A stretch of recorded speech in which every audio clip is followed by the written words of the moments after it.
Welcome to another episode of Ship War, my review of The House at the End of the Street. Shipper War. When ship happens, I'm there. Now I'm going to be completely honest from the get-go and tell you guys I did enjoy this film, and I know I'm like in the major minority for actually enjoying this film. Honestly, the people at my screener when I went to go see this really didn't like it either. There was only a handful of us that actually enjoyed it, and I'm going to say the majority of us were women. It seemed like all the guys hated the movie while most of the women either thought it was okay or they really enjoyed it. The two major complaints I heard from people who did not like the movie at the screener was that it wasn't scary and they really didn't understand the story, so it was complete trash to them because they weren't understanding where exactly this film was trying to go with this story, which I don't understand because I completely understood the story. So I don't know what that real complaint is, but that was one of the complaints I heard from a lot of people at the screener I was at. As for it not being scary, I have to agree, I get scared easily. There was a couple of jump scares in the film, but overall it wasn't a scary movie, and I feel like the marketing for this film was completely misplaced.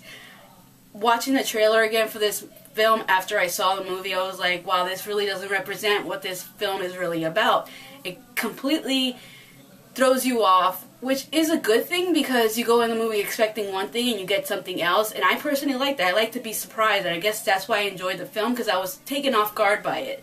Now this film is really, for those who haven't seen the trailer or don't know anything about it, it's really a psychological thriller, and it stars Jennifer Lawrence. She plays this girl who moves to this new town, and she meets this kid who had a really tragic thing happen to his life. He's basically dealing with that, and she befriends him, and then she ends up like falling for him, and they end up, you know, becoming a couple in a sense. And that's where the story really begins, and I can't really say much about that besides the film that this movie really reminded me of was Psycho, Alfred Hitchcock's Psycho. There was a lot of very similar things in this film that reminded me of that film, and maybe that's another thing that made me really enjoy the movie, was because I really enjoyed Psycho. That was like one of my favorite films growing up. I remember watching it like a dozen times as a child, and so this movie having that same theme to it kind of made me really enjoy the film after all.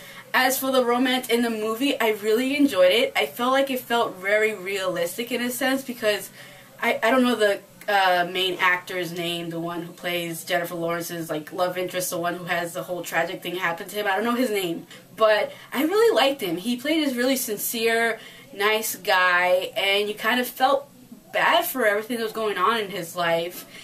And I really liked the way he played the character, and I really liked the chemistry between him and Jennifer Lawrence in the film. I really enjoyed it, and I was really rooting for them in this film. Now, my major complaint about this movie was that I felt like they really dumbed down Jennifer Lawrence's character to progress the story, and that really bothered me. Now, this movie was done prior to The Hunger Games, so also makes me question Jennifer Lawrence is choosing this role, because she's known to choose roles. There are indie films that are more complex than this story really was. But then I was thinking about it, like, why would she choose this movie? But then I thought about it, if this movie was an indie film, something that wasn't more mainstream, this movie seemed like it got released the way it got released because of The Hunger Games, because this movie was done before The Hunger Games. So they obviously threw it out as a major release because they had the backing of The Hunger Games and the fans to go and see this movie. So they had that motive. But I feel like if this movie was released, you know, as an indie film or something smaller, the criticism towards it wouldn't be as bad as it is at this moment for this film, at least the way I see it. Now, would I say you should go rush to the theaters to go see this film? Absolutely not. I don't think it's that great of a film. I mean, I enjoyed it. I think a lot of people who are hearing a lot of bad things about it, and then by chance later on will probably end up seeing it, will see it and be like, wow, this movie isn't as bad as people were making it out to be. I think that's my initial thought for those who are wary about this movie. I wouldn't say go out in the theaters to see it. I mean, if you're a fan of Jennifer Lawrence or any of the actors in this film, go ahead and watch the movie, because it's always great to see your favorite actors on the big screen. For those who are wary about it and don't know whether or not you're going to like it, I say hold off on it, because you may be in the majority and not in the minority like I am, who actually enjoyed the film. So that is all for this episode of Ship War. Goodbye, and until next time. And if you haven't already, please subscribe. because I recently saw it on Netflix and I ended up really enjoying it.